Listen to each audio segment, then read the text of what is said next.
प्रभु यीशु मसीह के माधुर मीठे नाम पर आप सबों को good morning, praise the lord. प्रभु का स्तुति हो, यीशु सहाय। जय यीशु की। आज का सुबह के समय एक बार फिर से परमेश्वर हम सबों को मिलने का एक अवसर दिया है और इस व्हाट्सएप ग्रुप के द्वारा से हम परमेश्वर का संगति को हम पाते हैं। प्यारे अजीजों, मैं एक बार हम अपना यात्रा में हम थे और यह मेरा यात्रा मोटरसाइकिल में था और अचानक मेरा जीवन में ऐसा घटना हुआ कि मेरा मोटरसाइकिल में गाड़ी का चक्का जो है, पीछे का चक्का पूरा जाम हो गया, ना आगे जाता है ना पीछे जाता है। बहुत बड़ा संकट हो गया। तब समय आया कि मैं इंजन को खोला। तब इंजन में खोले तो एक सामान जो है, एक बोल्ट जो है ऐसा रोक के रखा था कि पूरा चक्का को जाम कर दिया। आपसे मैं कहना चाहता हूँ और हमारा और आपका जीवन भी उसी प्रकार से है। एक ऐसा शब्द है जो आपके जीवन की गाड़ी को समाप्त कर सकता है, वो है पाप। आज का विषय है पाप से मौत आती है। जैसा आपके अंदर में बीमारी आता है, उस बीमारी को रोकने के लिए आप कई प्रकार का पैसा हम लोग लगाते हैं, दवाइयाँ खरीदते हैं, इंजेक्शन लेते हैं, अच्छा से अच्छा डॉक्टर की हम खोज करते हैं। लेकिन पाप से छुटकारा प्राप्त करने के लिए आपके पास यीशु के अलावा और किसी के पास ताकत नहीं है जो आपको बचा सकता है। मौत ऐसा चीज है जो बड़ा से बड़ा धनवान व्यक्ति को भी, बड़ा से बड़ा महल में रहने वाला व्यक्ति को भी, सोना चांदी से भरा हुआ व्यक्ति को भी वो नहीं छोड़ता है मौत। और जब पाप आता है तो एक इंसान को मृत्यु का घाट उतारता है। आप ये समझते हैं कि मृत्यु, जब एक इंसान एक परिवार से खत्म हो गया, इसका मृत्यु हो गया, ये हम लोग समझते हैं। आपको बताना चाहता हूँ, पाप ऐसा चीज है आपको आत्मिक मृत्यु में ढकेलता है। आत्मिक मृत्यु का मतलब है कि आपके अंदर जो आत्मा है वो आत्मा मर जाता है। आप भला और बुरा को आप नहीं समझ पाते हैं। आपके अंदर में परमेश्वर के प्रति कुछ भी आपको समझ नहीं रहता है। और इस बातों को आज हम लोग समझने का प्रयास करेंगे।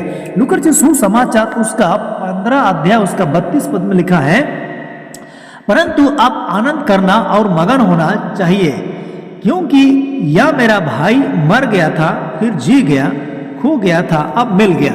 यहाँ पर हम देखते हैं पाप के द्वारा से यहाँ पर एक किसान का दो बच्चे थे और एक बड़ा था एक छोटा था। अब छोटा ने जो है अपना संपत्ति में से निकलकर प्रदेश चला जाता है। अब देखते हैं कि इनका आत्मिक मृत्यु के कारण से सारा पैसा कौड़ी, जुआ, झंडी, व्यभिचार, कुकर्म, वेश्यावृत्ति में ये खत्म कर देता है। अंत में इसका जीवन कंगालपन हो जाता है। और तब हम देखते हैं कि उस देश में अकाल पड़ जाता है और अकाल होने के वजह से अब उनको कोई भोजन नहीं, वस्तु नहीं मिल पाता है। तब एक किसान के पास नौकरी मिलता है और वो किसान भोजन तो नहीं देता है, लेकिन सुअरों के साथ ही उस भूसा को खाने लगता है। आपको बताना चाहते हैं, जब यह आत्मिक मृत्यु हो गया और तब सारा जिंदगी बर्बाद हो गया।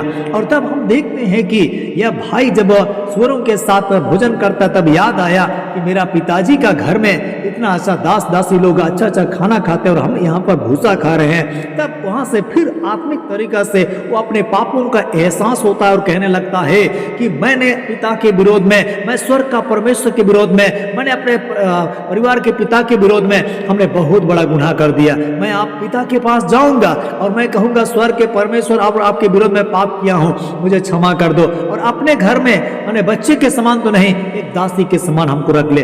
प्यारे भाई बहन, यही तो एक आत्मिक मृत्यु है जो आप यहाँ पर आत्मिक तरीके से मरा हुआ इंसान था, अब फिर से जी गया। और इसीलिए कहता है, वहां पर उसका भाई को बताया जाता है कि आप तो आनंद करो और मगन होना चाहिए, क्योंकि तेरा भाई मर गया था, अब जी गया है, क्योंकि वो आत्मिक तरीका से जिंदा हो गया है। तब 11 में नीति वचन उसका 11-19 पद में आप देखोगे, जो धर्म में दृढ़ रहता है वह जीवन पाता है, परंतु जो बुराई का पीछा करता है वह मृत्यु का काल हो जाता है। जब हम और आप प्रतिदिन बुराई का पीछा करने लगते हैं तो आपको बताना चाहता हूं, आपके जीवन में आत्मिक मृत्यु ऑटोमेटिक आपके खाता में आ जाता है। जैसे इन दिनों में आप देखा जाए कि पूरे दुनिया में हम लोग का कई सारे इलाका को आप देखिएगा जहां कि हम लोग नहीं जानते थे, ऐसा खेती आया अफीम का खेती आया और लोग मुक्त एकदम उसमें लिप्त हो गया और नहीं पता हो रहा है कि आगे क्या हो रहा है। कई सारे लोग जेल के अंदर में घसीटा हुआ। एक जवान था और एक जवान हमारा दोस्त था और वो बोलता है कि वो जेल में गया था, जेल से निकल करके बोलता है दादा हमको बहुत याद आया वहाँ पर कि हम इस प्रकार का गलती कभी जिंदगी भर हम नहीं करेंगे। सब कुछ याद आया था वहाँ पर हमने क्या गलती कर दिया। उसी प्रकार से क्योंकि वह अफीम का जाल में फंस गया था। आपको बताना चाहता हूँ पाप ऐसा चीज है आपका मृत्यु का घाट उतारता है, आत्मिक मृत्यु में ढकेलता है। और तब यहाँ पर देखते हैं जो धर्म मतलब अच्छे कामों में जब मजबूत होता है वह जीवन पाता है और अच्छे काम आपको मसीह जीवन में मिलता है। और तब कहता है जो बुराई का पीछा करता है अंत में लिखा है वह मृत्यु का कौर हो जाता है, मृत्यु उसको पकड़ लेता है और इसके बाद उसका जीवन तबाही होता है। हमने जब कई बार रोड किनारे हम देखते हैं कई सारे लोग पी पा करके पड़ल रहते हैं। जब हम लोग एक बार जब शहर से हम लौट रहे थे तब एक रास्ता पर सुतल था, साइकिल भी गिरा हुआ है। तब हमारे दोस्त हमारे लोगों ने हमने गाड़ी खड़ा किया और मैंने कहा कि इस भाई को आप उठा करके सीधे साइड में सुला दो। और तब हम लोग उसको पता ही नहीं कि मैं कहाँ पर सोया हूँ, अगर गाड़ी आ जाता उसको मार करके खत्म कर देता, उसके ऊपर चक्का चल जाता। आपको बताना चाहता हूं उसी प्रकार से जब आत्मिक मृत्यु होता है एक इंसान के अंदर में उसको पता ही नहीं चलता है कि मैं क्या कर रहा हूं, कहां जा रहा हूं। अभी जैसे कि हम देखते हैं छोटे छोटे बच्चे लोग अभी शिक्ष कर रहे हैं, छोटे छोटे बच्चे लोग लड़का खोज रहे हैं, कोई छोटी लड़की लड़का खोज रही है। अब क्या है यह आत्मिक पाप के कारण से उसको आत्मिक मृत्यु में ढकेल रहा है और उसको पता नहीं है कि हम इस उम्र में हमको क्या करना चाहिए, पता नहीं है कि हम इस उम्र में हमको कहाँ जाना चाहिए। अब इस तरह का माहौल अभी बना हुआ है। आपको बताना चाहता हूँ पाप ऐसा चीज है एक इंसान को बर्बाद करके रखता है। और तब हम देखते हैं रोमियो का पत्री उसका 5 अध्याय उसका 12 वचन मिलके इसलिए जैसा एक मनुष्य के द्वारा पाप जगत में आया और पाप के द्वारा मृत्यु आई और इस रीति से मृत्यु सब मनुष्यों में फैल गई इसलिए कि सब ने पाप किया। देखिए पाप किस प्रकार से फैला एक इंसान से। अब जैसे कोरोना के दिनों में हम याद करते हैं एक शहर से एक जगह से शुरू हुआ पूरे भारत को हिला दिया है ना, देश विदेश को हिला दिया। आपको बताना चाहते हैं पाप भी ऐसा ही था। आदमबारी से एक व्यक्ति से शुरू हुआ और उसके बाद हम देखते हैं कि सब मनुष्य जगत में आया और देखते हैं कि पाप के द्वारा मृत्यु आई और इस रीति से मृत्यु जो है सब मनुष्यों में फैल गया बोलता है क्योंकि सब ने पाप किया। अब हमको जानना चाहिए कि एक गलती सबको मृत्यु में ढकेल दिया और तब हम आत्मिक मृत्यु में हम पैदा हो गए। जब इसीलिए हम देखते हैं कि यहाँ पर लिखा है याकूब 1 अध्याय उसका 15 वचन में लिखा है जब अभिलाषा गर्भवती होकर पाप को जानती है और पाप जब बढ़ जाता है तो मृत्यु को उत्पन्न करता है।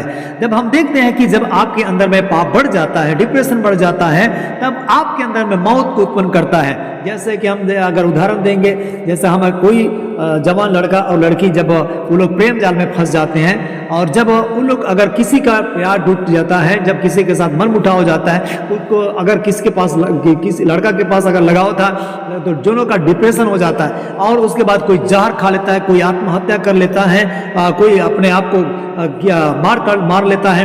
अन्य चीज यह चीज होता है कि जब पाप जो आपके अंदर आता है तो वो गर्भ धारण करता है और गर्भ करके जब यहाँ पर हमने देखा बढ़ जाता है तो ये पाप गर्भ तो धारण कर लिया आपके अंदर। जब ये बढ़ता है अंदर में, जैसा बच्चा को इस दुनिया में पैदा लेने के लिए 9 महीने माँ के पेट में रहना पड़ता है, उसी प्रकार से पाप जब आपके अंदर में होता है तो यह जब गर्भ धारण कर लेगा तो आपको बताना चाहता हूँ बाइबल बताता है आपके अंदर में मृत्यु को जन्म देता है, मृत्यु को पैदा करता है। और इसीलिए आज का सुबह के समय परमेश्वर चाहता है कि आप इस पाप की मृत्यु से बच जाओ। आइए हम प्रार्थना करें। मेरे परमेश्वर अनुग्रहकारी प्रभु जी, आज का सुबह के समय पाप मृत्यु को लेकर आते हम दुआ करते हैं कि परमेश्वर जितने लोग ये सुन रहे हैं, जान रहे हैं, समझ रहे हैं, प्रभु इन्हें बचा ले। हम प्रार्थना करते हैं हर एक लोगों को आज का दिन भर में प्रभु शुद्धि लिया करना, सारी महिमा आपको मिले। प्रार्थना यीशु के नाम से, आमीन। God bless you. प्रभु आप सबको आशीष दे।